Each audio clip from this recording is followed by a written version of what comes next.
Research and Policy Studies. My name is Mehran Kamrava. I'm Professor of Government at Georgetown University and Director of the Iranian Studies Unit here at the Arab Center. It's an absolute pleasure having you here. And also, I have the distinct honor and pleasure of sitting right next to my intellectual hero, someone I have been reading and studying for, I don't want to age him, but for a number of decades. Just now in my office, I showed him how I have quoted him. Sadegh Zibakalam is a professor of political science at the University of Tehran, and he has had the good fortune of having been retired for a few years. And for the last 3-4 decades, he has emerged as one of Iran's most consequential public intellectuals. He's probably the most famous Iranian thinker that is alive today, and that's without exaggeration. I have been receiving, for the last couple of weeks, I've been receiving text messages and emails from people inside Iran and from around the world saying, how did you manage to get Sadegh Zibakalam? And we have a gentleman here who actually told me he's been studying in Iran. He's from Mauritania. And for some time, he's been trying to get a hold of you, and now he's here. And so I'm going to charge him a good amount of money for him to be able to see you. Professor Zibakalam is the author of a number of books, the most recent of which is called Why They Do Not Arrest You. And, shortly after this book came out with that title, Why They Do Not Arrest You, the government arrested him. And then, of course, being who he is, the government had no option but to release him. And so it's an absolute pleasure having him. We thought we would have this talk on the day of Trump's inauguration. And so it's not coincidental that we're having this talk today, because we thought it would be for the Arab Center to have a talk on the relationship between Iran and the United States, as that relationship is about to enter uncharted territory. We don't really know if we're going to see a repeat of the maximum pressure campaign or Trump being transactional, whether or not we're going to see a new chapter or a new beginning in Iran's relationship with the United States. Helping us navigate is none other than the foremost intellectual of Iran today. So please join me in welcoming Sadegh Zibakalam, who will talk about Iran-US relations, history, and the future of it.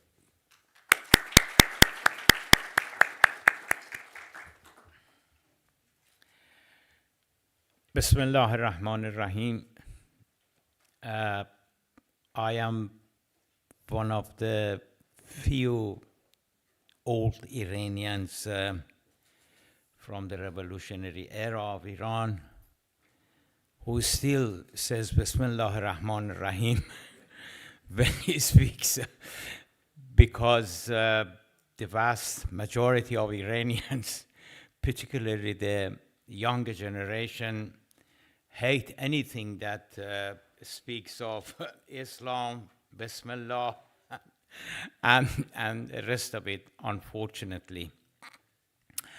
And some people tell me that, but look, don't you see, or you're living in Iran, don't you see that younger generation are so much against anything that stem Islam, but you still keep insisting, saying Bismillah ar-Rahman ar-Rahim at the beginning of your talk. And I'm not just today, but wherever I am in Iran and I begin, I say Bismillah ar-Rahman ar-Rahim.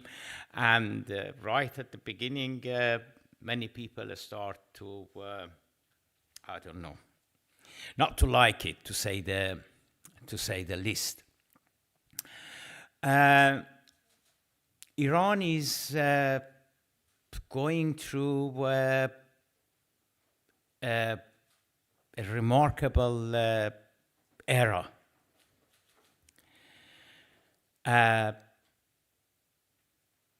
Sometime the situation at the family level or in your small town is such that you try to calm down and you try to hide differences and quarreling. But in Iran, the division, to say the least, between the younger generation and older generation has become so wide and so obvious and so inimical that there's no way that you could hide it.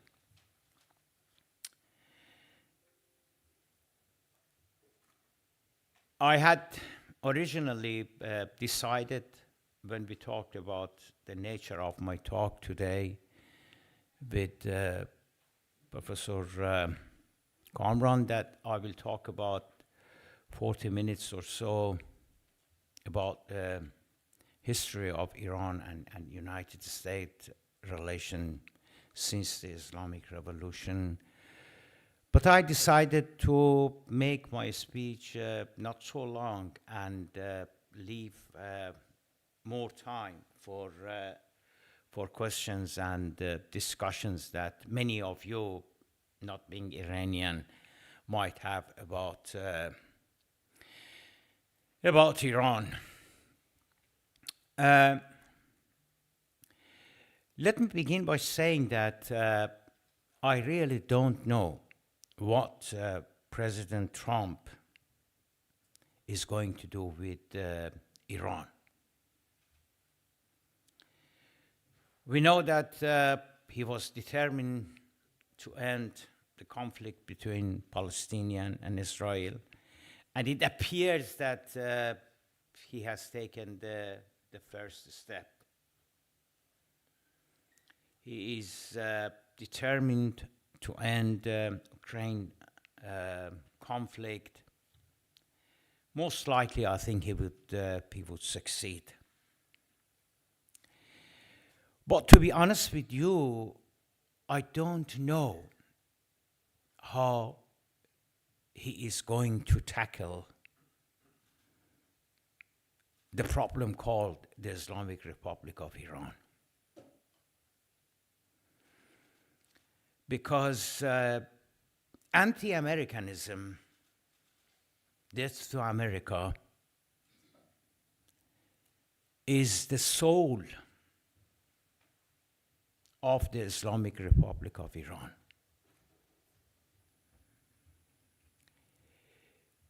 If you take away death to America from revolutionary Iran,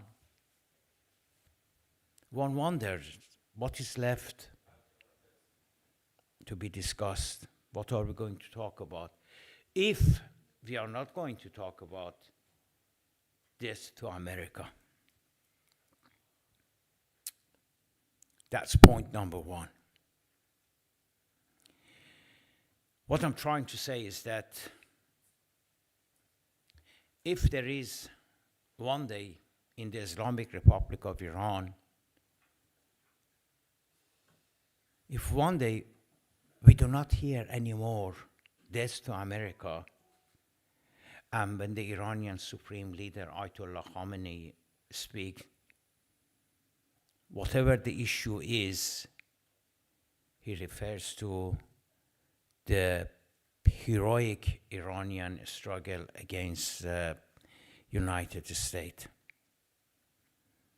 It doesn't matter whether it is the martyrdom of an Iranian imam, or it is something to do with Iran-Iraq war, or whatever the issue is, he will end up by referring to the struggle, heroic struggle of Iranian people, of Muslims in Iran and throughout the world their heroic struggle against the United States of America. That has been going on for 46 years. How on earth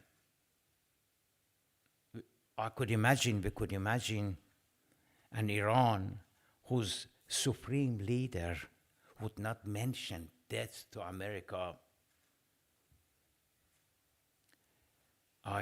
It's very difficult for me to foresee such a day, such an era.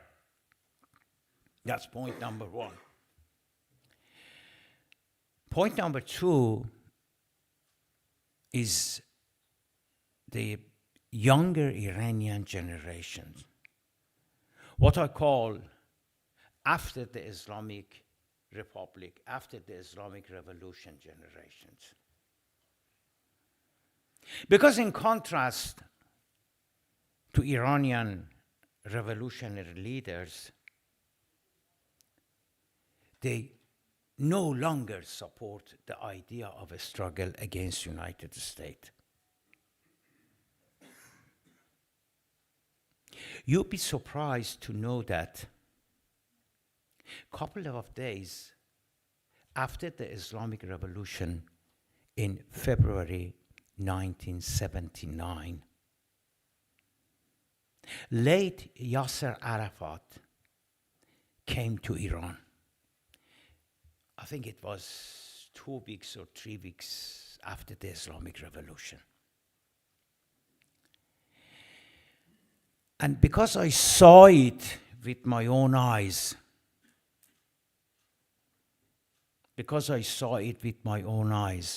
I could tell you that the crowd, the Iranian who had come to welcome him and to say long live Palestine, was incredible. The only crowd that I had seen up until that day when Yasser Arafat came to Iran was the day that Ayatollah Khomeini came to Iran. What the Iranian called the revolutionary flight, Air France, in early February, brought Ayatollah Khomeini from Paris to Tehran. There was a crowd from Tehran University, the center of Tehran, to the airport. 2 million people, 3 million people, 4 million people. It was packed the day that Ayatollah Khomeini came. Of course, when you talk to Iranian, they deny. They say that those that who are still alive, they will tell you that I wasn't there.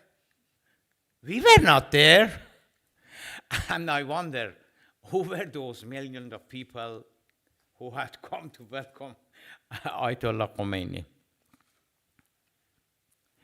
And a similar crowd came for Yasser Arafat when he came to Iran, and he made a famous speech saying that my country is Iran, and Palestine and Iran are both my country, etc., etc.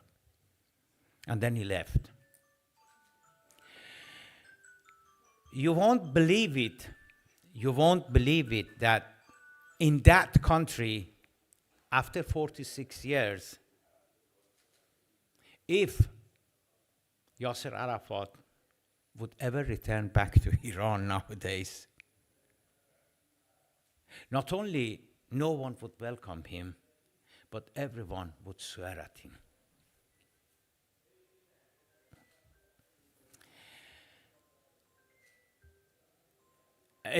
During the Islamic Revolution 46 years ago, every single Iranian, whether he or she was religious, rich, poor, educated, uneducated, came from suburb of Isfahan or Shiraz, or came from heart of Tehran, would support Palestinian. Palestinians were hero, and Israeli were Satan, devil. all the fault, all the cruel action had been committed by the Israeli, and the Palestinian were just innocent Muslim people. That was the opinion of nearly 34 million Iranians who made the revolution in 1979. You'll be surprised today, since 7th of October last year, you'll be surprised at the number of Iranians who hate Palestinians. What happened to that sympathy? It's gone, it's evaporated. If someone would have told me that Sadiq, that's my first name, Sadiq, a day would come that Iranian people would hate Palestinian and they would praise Netanyahu. Of all the people, they would praise Netanyahu as a hero. I would have thought that he or she was out of his mind. He or she was talking nonsense. He or she didn't know anything about Iranian people.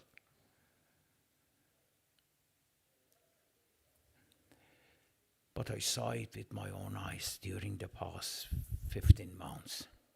The degree of hatred of a younger generation of Iranian against Palestinian. And the hero was Netanyahu.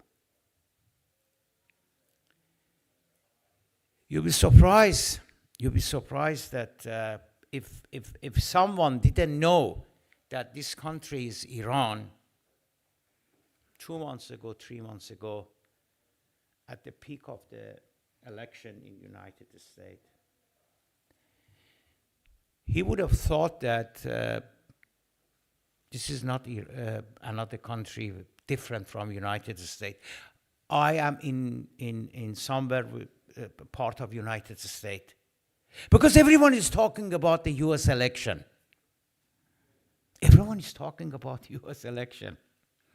Religious people are talking about US election.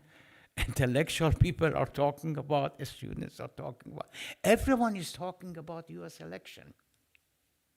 And that wasn't the only topic of conversation in Iran 2 months ago, 3 months ago, 4 months ago. Everyone was hoping, everyone was praying that Donald Trump would win the election.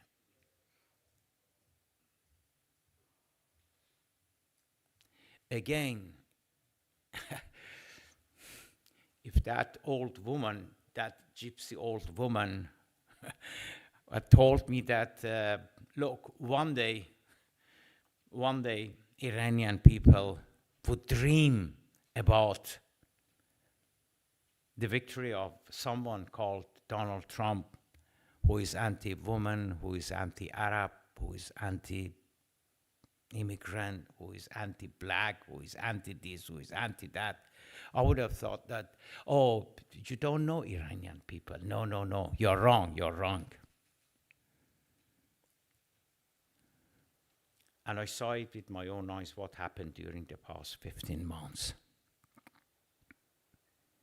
Sometime I wrote in my X account that it's unbelievable what the Israelis has done in Gaza.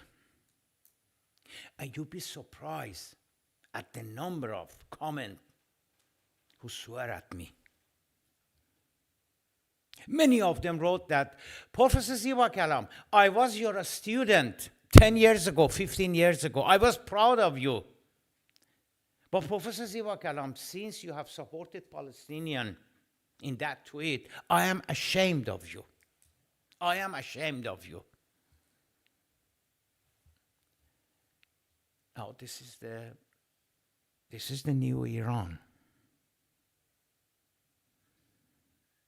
Sometime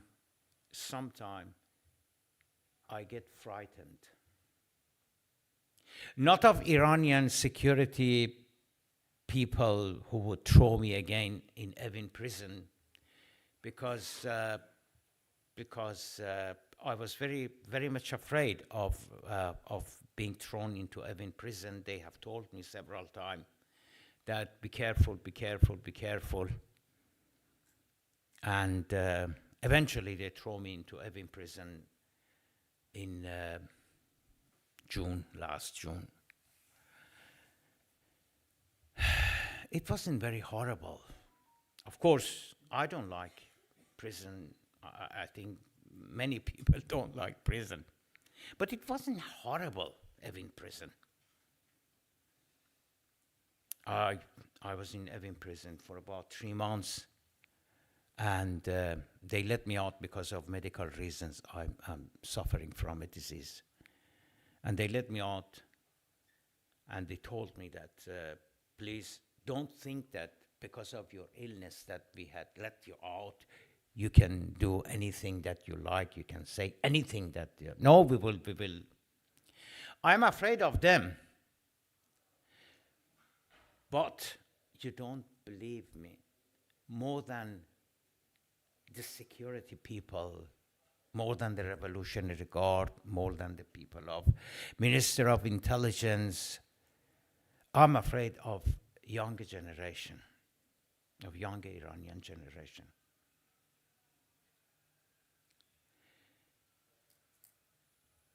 My daughter, Mary, she is nearly 40.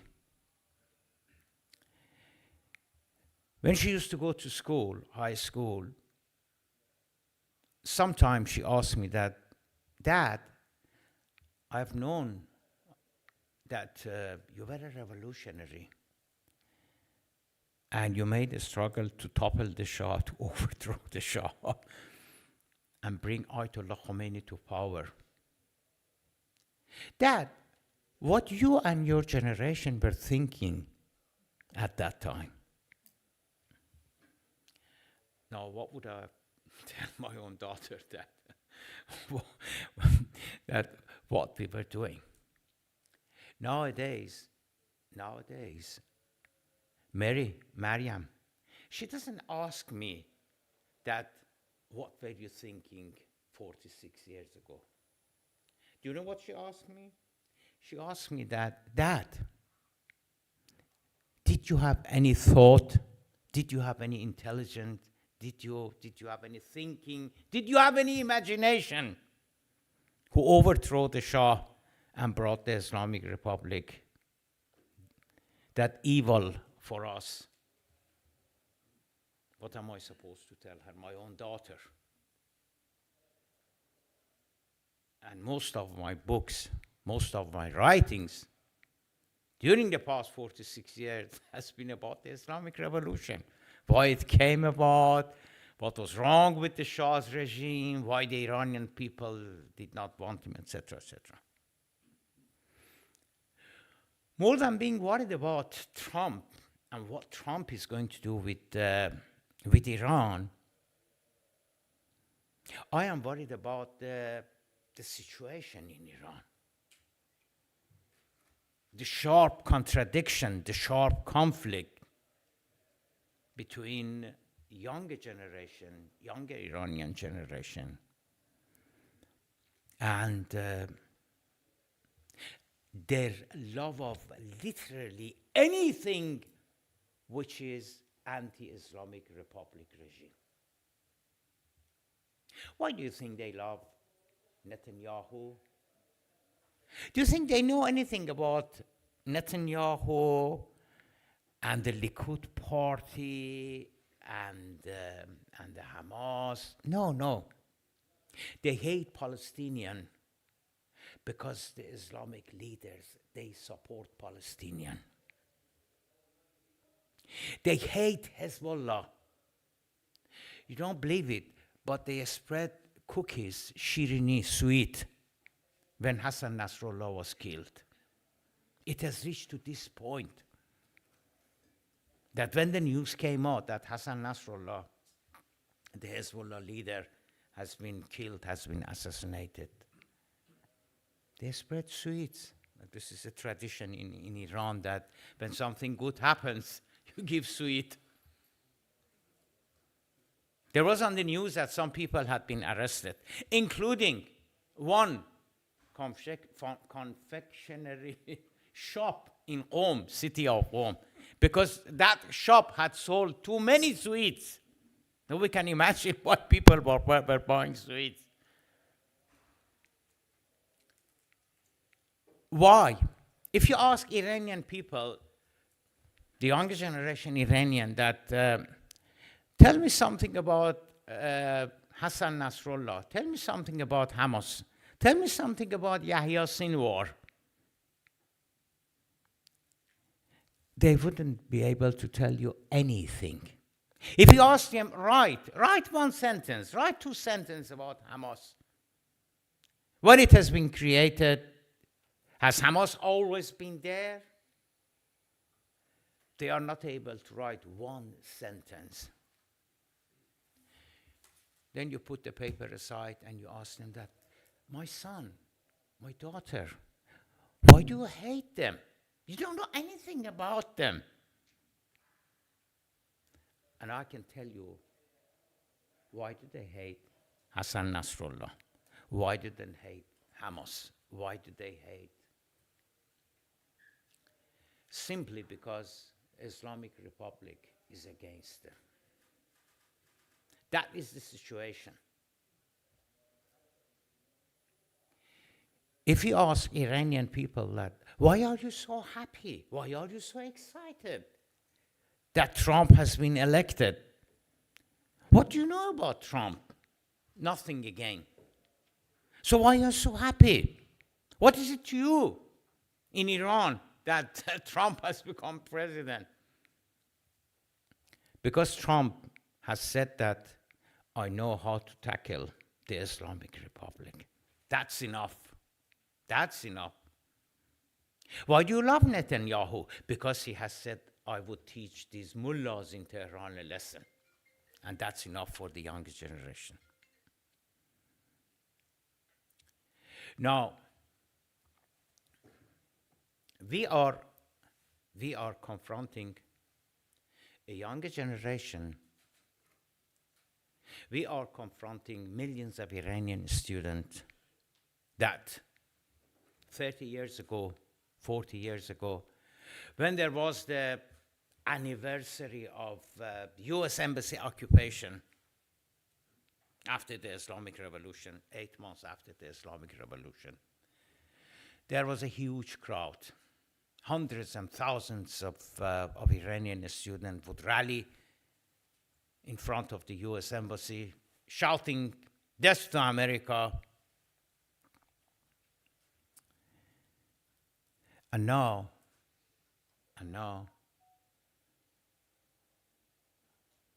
last time that the government wanted to arrange a rally,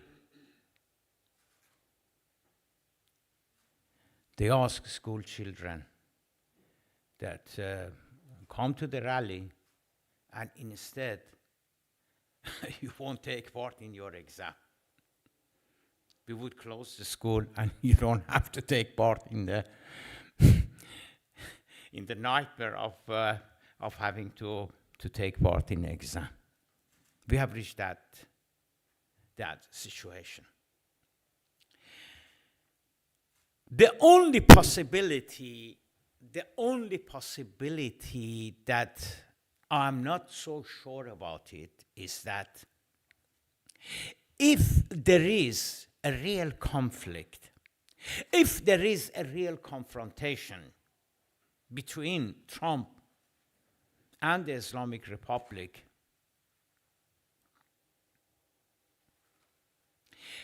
is it possible that some Iranians, out of nationalistic feeling, simply out of nationalistic feeling,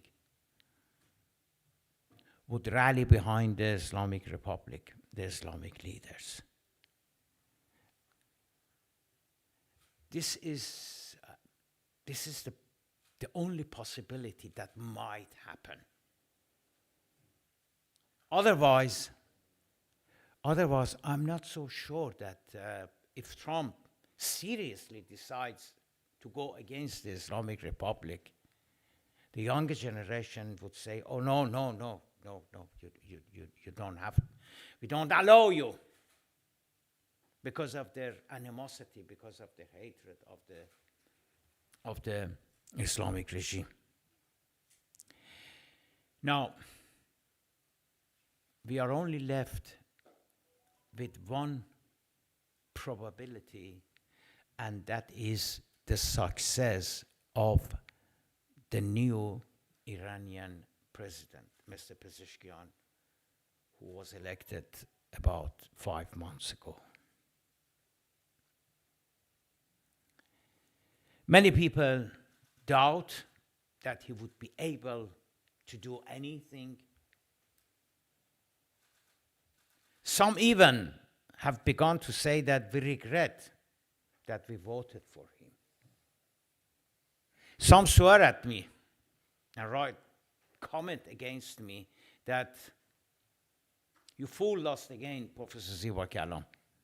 Because of you, we voted for Pezeshkian. What he has done, he hasn't done anything. But I'm still hopeful. I'm still hopeful that Pezeshkian might actually help the country to come out of this mess that the religious leaders have entered Iran. Some people say that he is the only chance which is left for Iran, for the future of Iran. I somehow agree with this conclusion, that if during the next 4 years Pezeshkian would not be able to distance Iran from this hatred, as a historian, as a sociologist, I don't see anything more dangerous for a country, for a nation, than hatred amongst its people. I'm not afraid of Iranian security people. I'm not afraid of Netanyahu attacking Iran. I'm not afraid of Trump attacking Iran. I'm afraid of the hatred that is so rife amongst the younger generation Iranian. Now,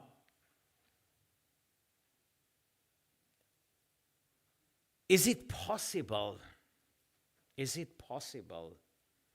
that Pezeshkian, together with some more pragmatic Iranian leaders, realistic Iranian people, and with some Americans, they could remedy the situation? I pray to God that this will happen. Because if there is confrontation, it would be a situation that no one would benefit of it. Least of all, those younger generation Iranian. So I pray to God that some wisdom would appear and would calm the situation. Thank you very much. I had wrote many things to say, but I think that these what I said actually would be sufficient. Thank you very much. Thank you. Thank you. Thank you very much. You gave us a lot of food for thought. I'm going to, before I open it up to questions and answers, I'm going to use my privilege to ask a couple of questions, and then if we may open it. So if I'm not mistaken, Did we hear you say that if Pezeshkian doesn't succeed, the Islamic Republic is likely to collapse?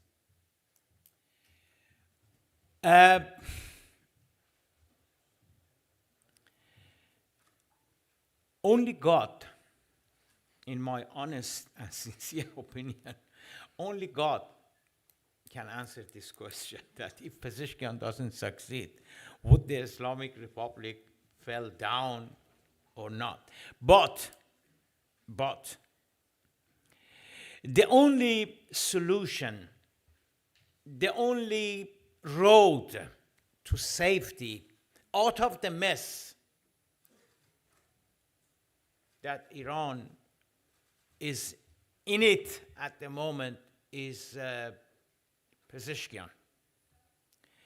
But the question is, would forces that are benefiting from current situation, Revolutionary Guard, intelligent operators, religious leaders in Qom and Tehran and Mashhad, would they allow him? In my opinion, for their own sake, they must allow him. But whether or not they think like me and they are pragmatic enough, I don't know. I only know that if Pezeshkian can't deliver, then really I would be worried about the future of Iran. Not Islamic Republic, but Iran as a country. Thank you. I hate to keep asking you to make predictions, but all of us unfortunately have to die at some point, even if we're supreme leader. And the Iranian supreme leader is what, 85, 86 years old? What are the most likely scenarios when Khamenei leaves the scene? That's a very important question, because this is perhaps the most widespread discussion amongst Iranians. You go to a family gathering, you go to a wedding, wherever you go, you cannot escape this question. What if the supreme leader dies tomorrow? Even if he doesn't die tomorrow, he is 86. How many more years would you give him? Another 2 years, another 3 years. Obviously, he is not Prophet Nuh, who lived according to the legend 400 years. What will happen after him?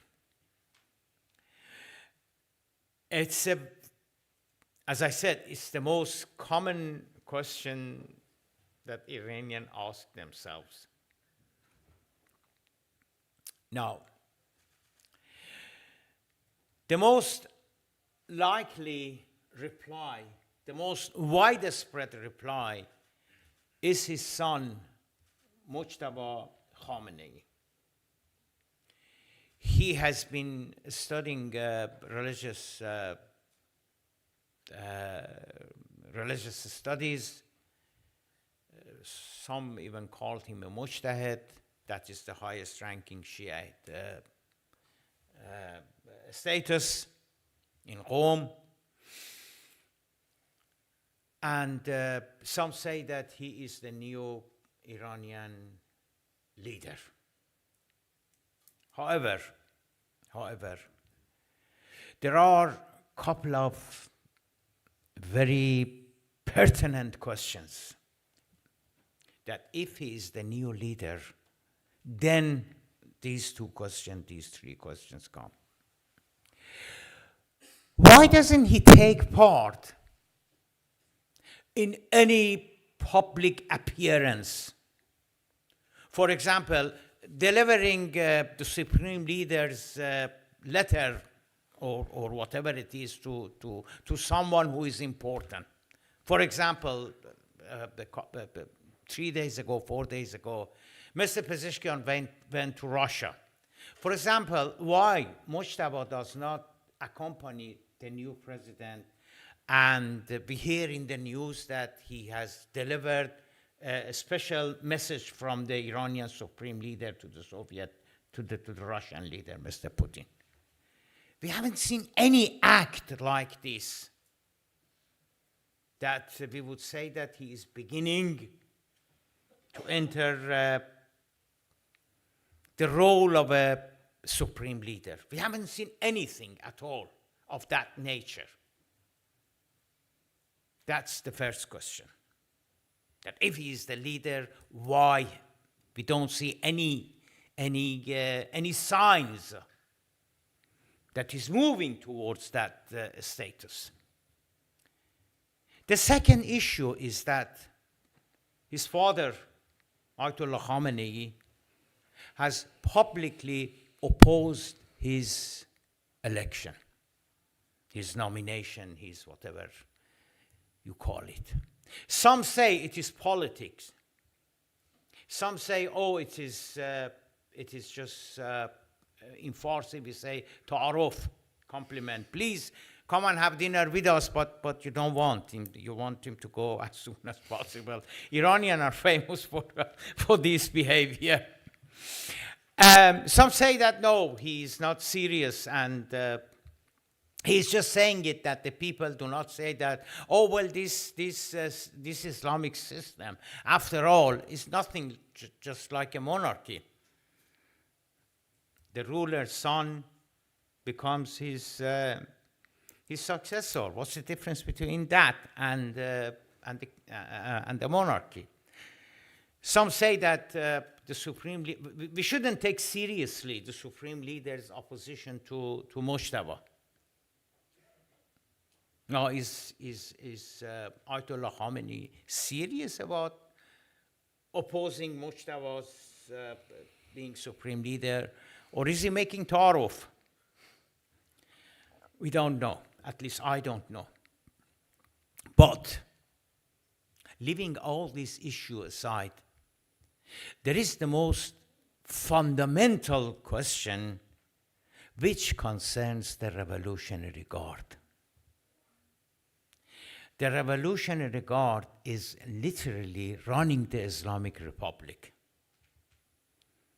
They decide on Iran's foreign policy, they decide on Iran's policy towards Middle East, towards Israel, and least but most important of all, they run something like 30 to 50% of the Iranian entire economy. One way or the other belongs to the Revolutionary Guard. You see a company which is in charge of, I don't know, producing pure water, drinking water. And then it's a company, but then you realize that the shareholder are retired Revolutionary Guard, etc., etc. Now, the question is, supposing that a new leader is elected 2 years ago, in 2 years' time, in 3 years' time, as I said, Ayatollah Khamenei would die eventually, 2 years, 3 years. And then someone would become the new leader, either Mujtaba or someone else.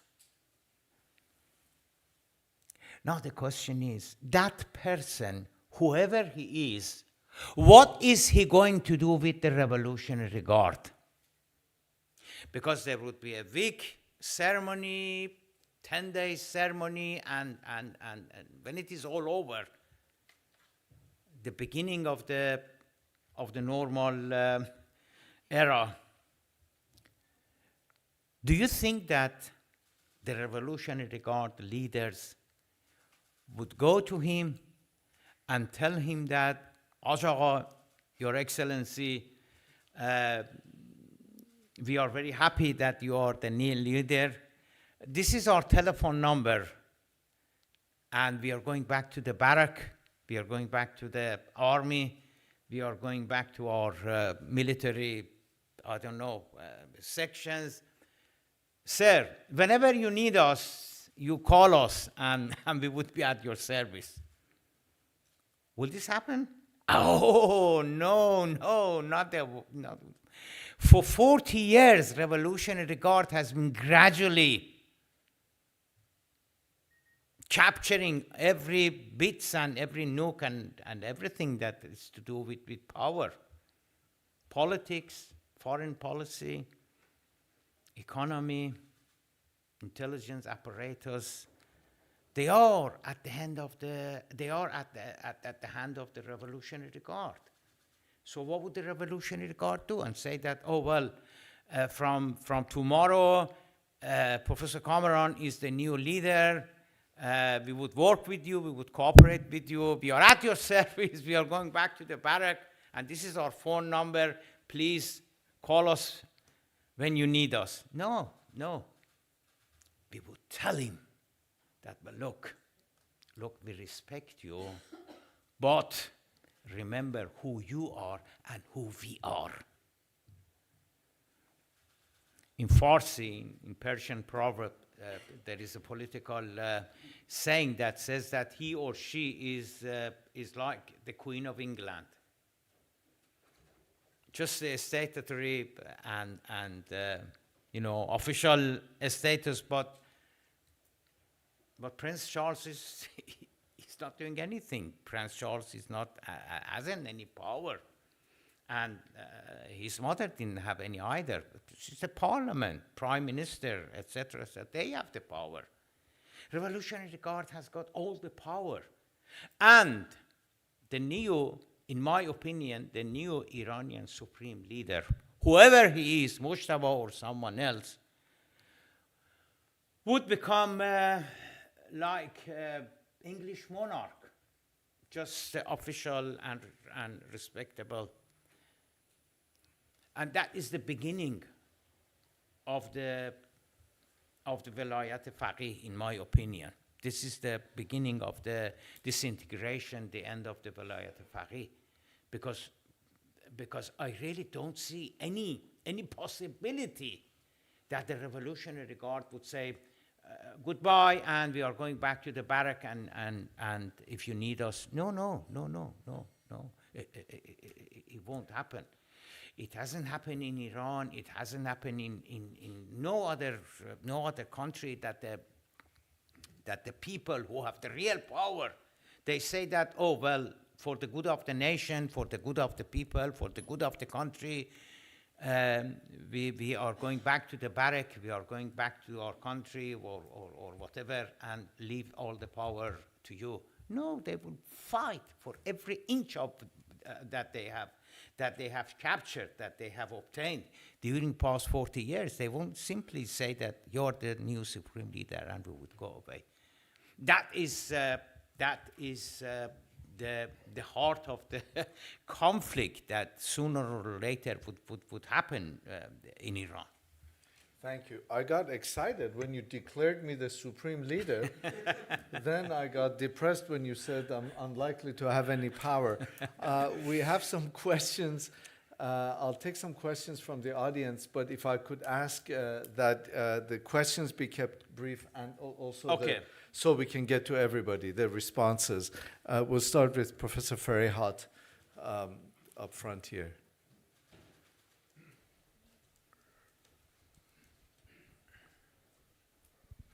Thank you. I have two questions for you. The first question is academic. You're an academic, a professor, and speaking to an academic audience. You said that Iranians hate Palestinians. Can you give us numbers, statistics, polls? How did you come up with this conclusion? One. Okay. That's one. And please note, you said Iranians, so you were speaking the language of the plural.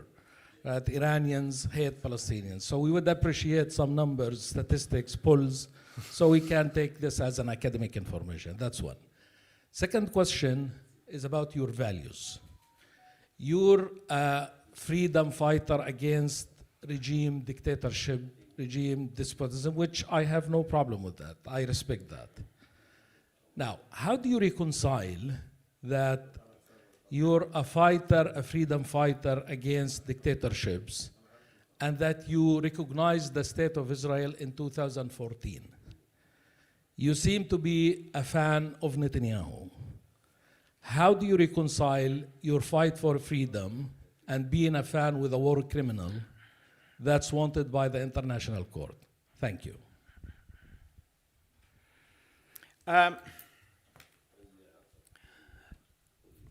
There is a. Should I answer or? Yeah, go ahead. Go ahead. This has been one of my thinking, and I've discussed it with several of my students before I was kicked out of Tehran University. But I was barred from teaching at Tehran University after 30 years, 2 years ago. Simply the intelligence people say that he's not allowed to give any more lectures after 30 years that I've been teaching at Tehran University. I raised this question with some of my students, that social media has become very widespread in Iran. And I asked them that I want to carry out a research that the view that we observe in social media, how much does that view represent the bulk of 85 million Iranian? For example, we see that someone has written a post or put a post X, his X or her X account, and we see that 50 people, 60 people have disagreed with him very sharply, or they have supported him. How can we say, how can we be sure that that 60% represent majority of Iranian people? What is the way? What is the way to reach a conclusion that the social media is representing the bulk of Iranian society? The reason why I say that there is a widespread opinion against the Palestinian amongst the younger generation is through the social media. No one has conducted any consensus that do you support Palestinian or do you support Netanyahu? Say yes or no. No one has conducted such a. Going through the media, going through the social media, I observed that government supporter, government apparatus, government media, they do support Palestinian, but ordinary media, they do not support Palestinians. They are very much against Palestinian, particularly Iranian living Iranian diaspora, 7 or 8 million Iranian who live in. Now, I judge that through my own writing in the social media.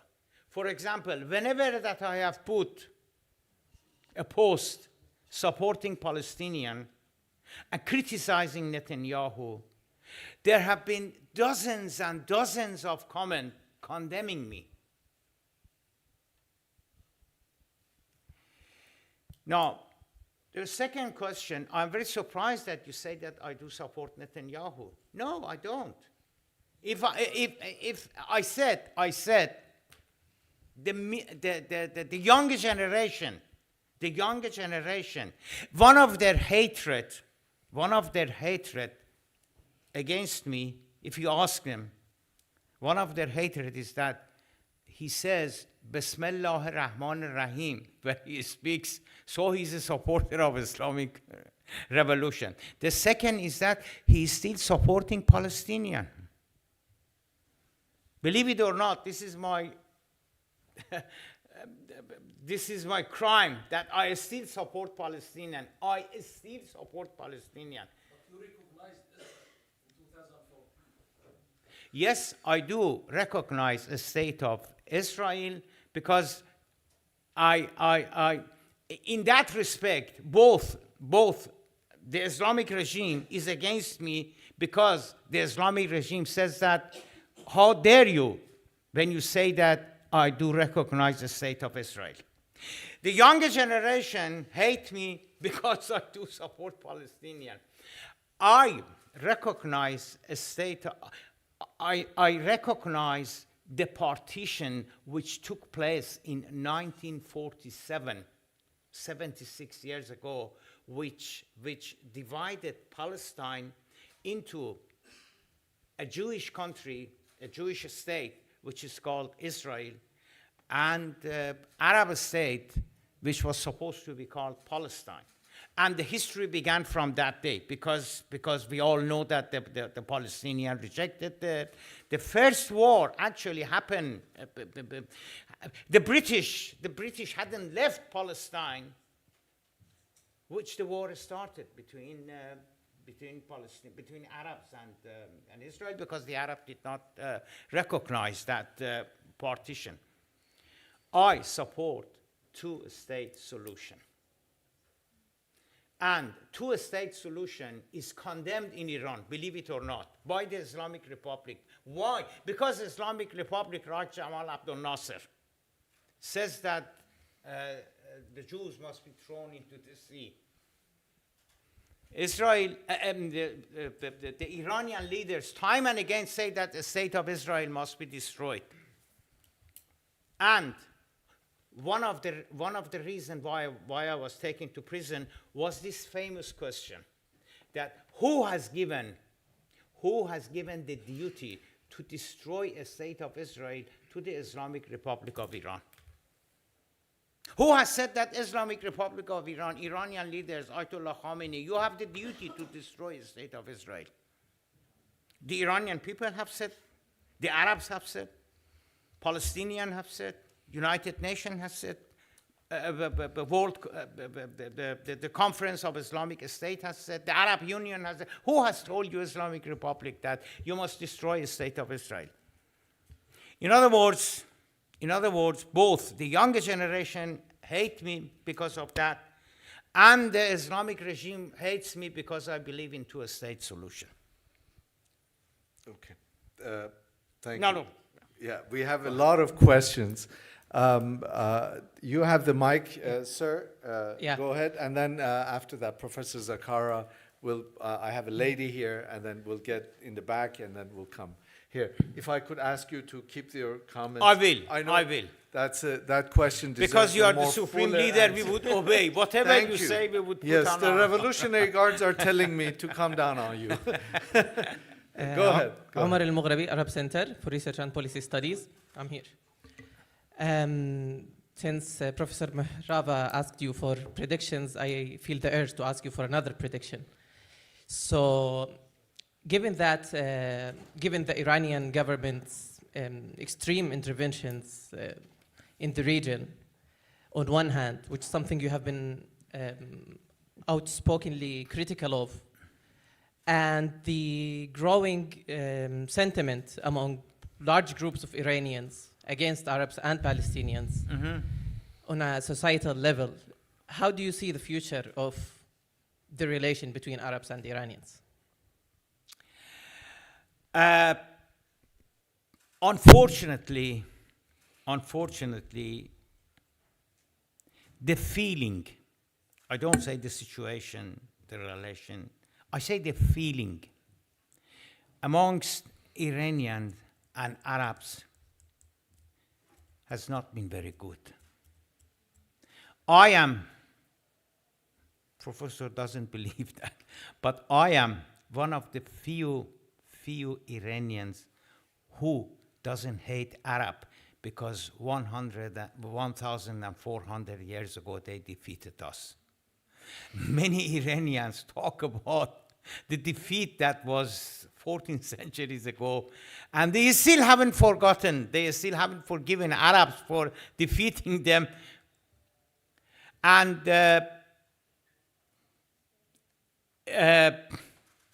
I haven't seen many Arabs who would like Iranians either. So it is both sides. The only exception to this is religion. You see religious Iranian and you see religious Arabs, particularly Shiite Arabs. They are very much together, and they like each other. Other than that, many Iranians criticize why so many Iraqi come to Iran. I mean, everywhere else, people welcome the number of tourists that come to their country. It creates jobs, it creates wealth. Many Iranians do not like it because there's so many Arabs from Iraq come to Mashhad and come to Qom for shrine. This is the degree of animosity, historical animosity between the two nations, unfortunately. Thank you. Professor Zakara? Thank you very much. Considering the picture you draw about the capacity, I mean the overwhelming power of the Revolutionary Guard, and what happened in the last two elections, presidential elections, when Raisi and Pezeshkian won, do you see that elections still have a meaning in Iran for Iranians and for the political system?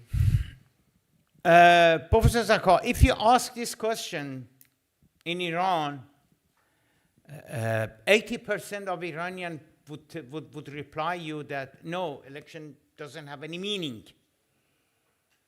It's a game that government plays, and but I see no other option but election.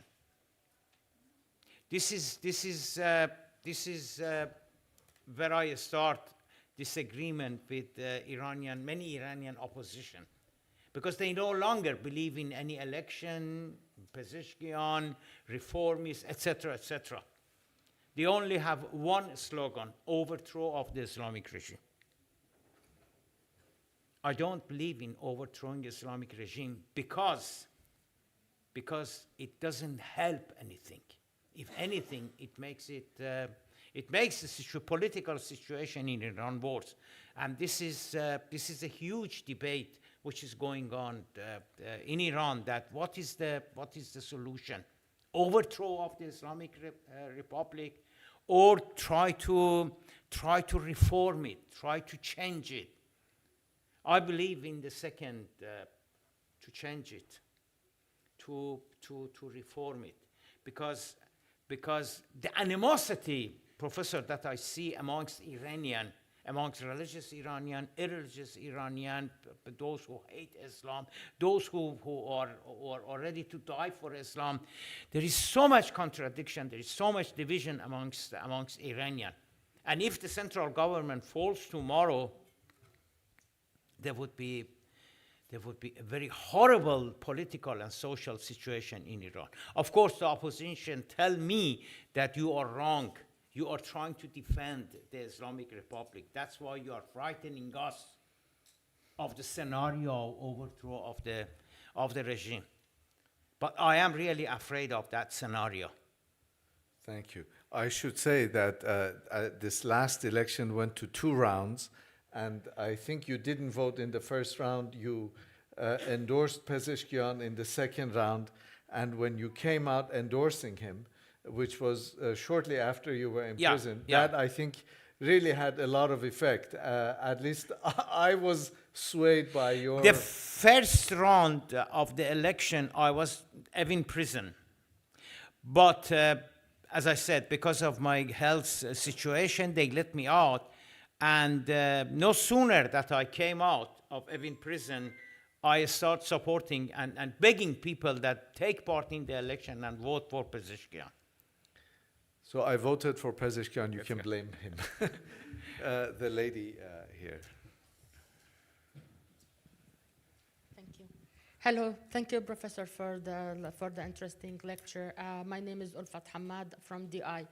I'm building on Dr. Frehat's question, actually, asking you about two questions about the Iranian youth.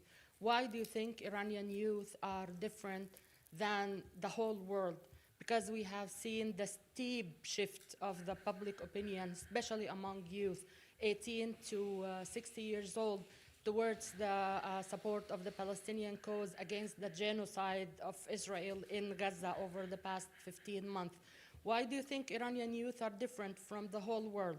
My second question is that why do you think Iranian youth would support the US and Israeli aggression on Iran to teach your mullahs a lesson while we've seen the catastrophic impact of the US and Israeli aggression against in Iraq, in Libya, in Afghanistan, everywhere actually where they have, where have they interfered. Why do you think the Iranian youth are different in this regard? Is it lack of information? Is it lack of, what is it? Before you answer, we have time for one more question, and let's go all the way in the back, our colleague from the Arab Center. I know there are more questions, but we have a small reception prepared. There will be time to ask Professor questions there. Hello. I'm just building on what Dr. Frehat have said, and I totally agree with him.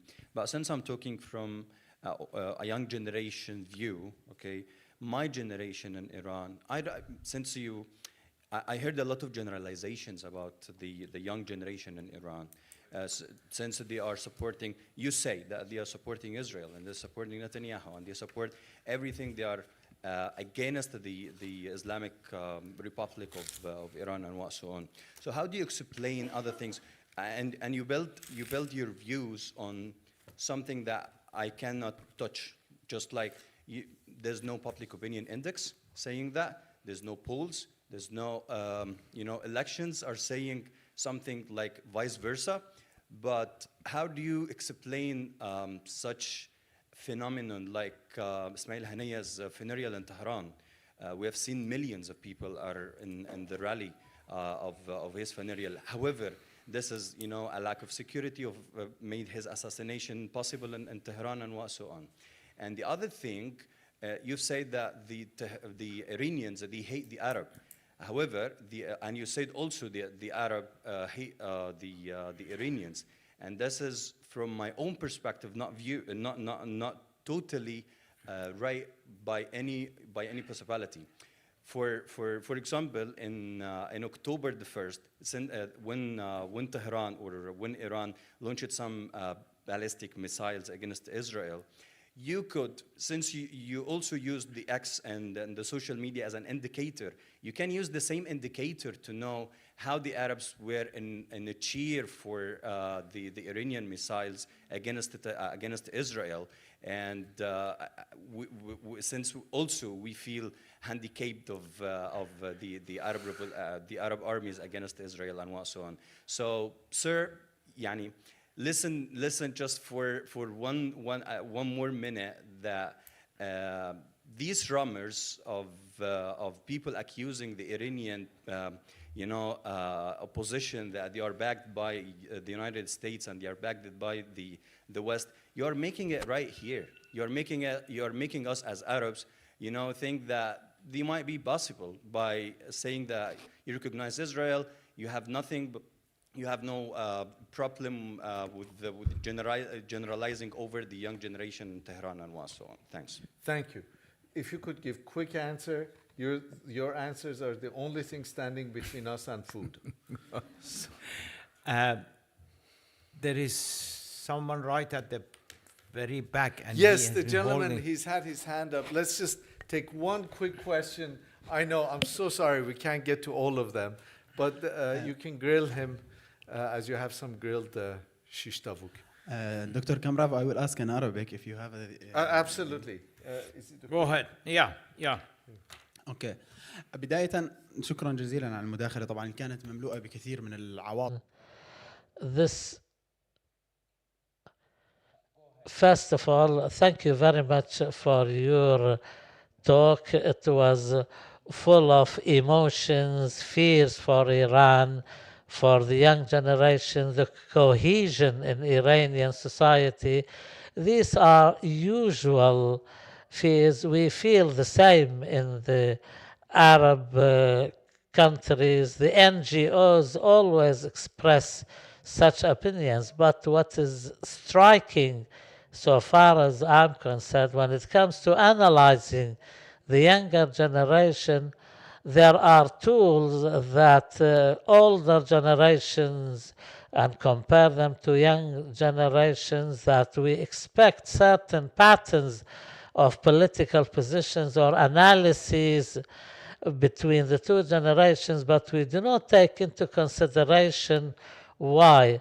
When the young generation take a stance against the old regimes, we do not tend to analyze these positions. We do not separate between what is solid, ideological, deeply rooted positions and the positions related to others. Even in the Arab world, there are some Palestinians and Arabs voted against Hamas, but yesterday when they saw the release of prisoners, they chanted for Hamas. So we should separate between the positions of two generations. And please, Dr. Kamrav, if you allow me, الرجاء لازم أن ننتهي رجاءً. In your Twitter or Facebook page dealt with it as if it's a study center, but with the elections you didn't, as if the people, the 14 people who voted for Jalili had no significance, but what you see in the social media has. This generation was described the same way in Turkey.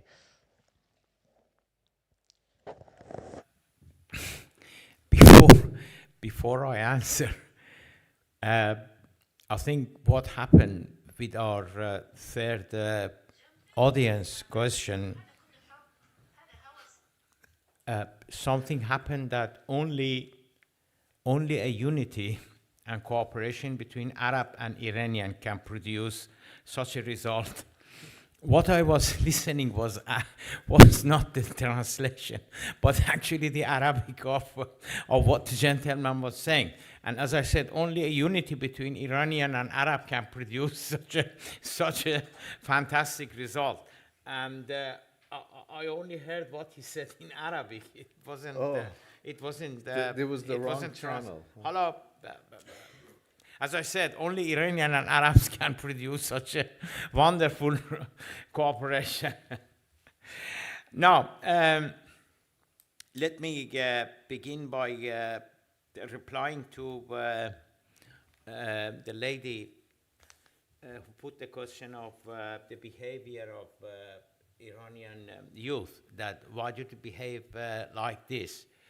I quite agree with you that we have observed support for Palestinian, particularly amongst students in many Western countries, notably the United States.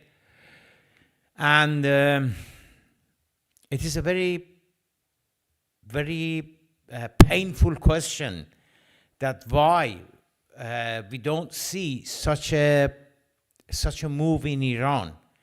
Because not only we didn't see any demonstrations in support of Palestinian by Iranian students, the government actually, although the government always supported the Palestinian, but it did not bother to rally demonstration because the government knew that not many people would come to support Palestinian. So it was a very, very embarrassing situation. The reason, I told you in my speech, the reason for this animosity against Palestinian is not that Iranian have been educated and they have read story, history, and etc., etc. No, it's simply reaction to the Islamic regime. It doesn't matter. It doesn't matter who the Islamic regime doesn't support. Iranian people, the younger generation, tend to support that regime or that person, whoever he is.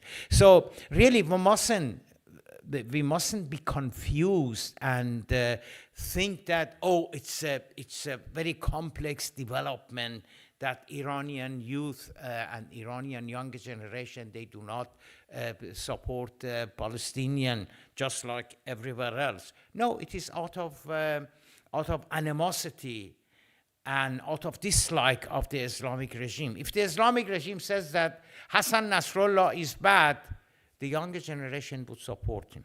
If the Islamic regime said that Netanyahu is wonderful, the younger generation would say no. They would be against Netanyahu. So that is, unfortunately, that is the reason why for such a behavior. Now, as to the animosity, if you like, between Arabs and Iranians, of course, no one has taken any consensus as to what percentage of Iranians dislike Arabs and etc., etc. But this is from a crude observation. Millions of Iranians welcomed Yasser Arafat at the beginning of the Islamic Revolution 46 years ago.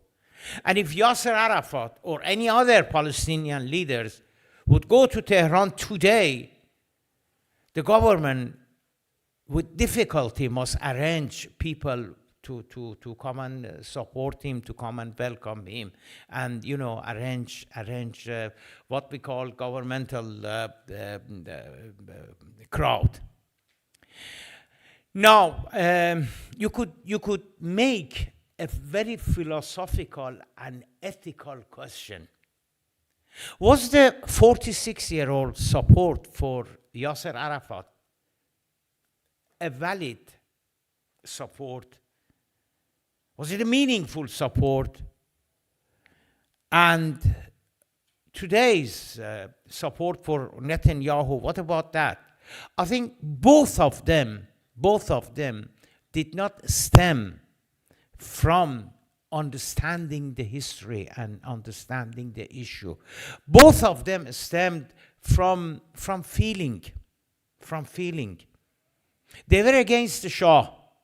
And because we all thought in 1979 that the Shah is supporter of a state of Israel, just like today.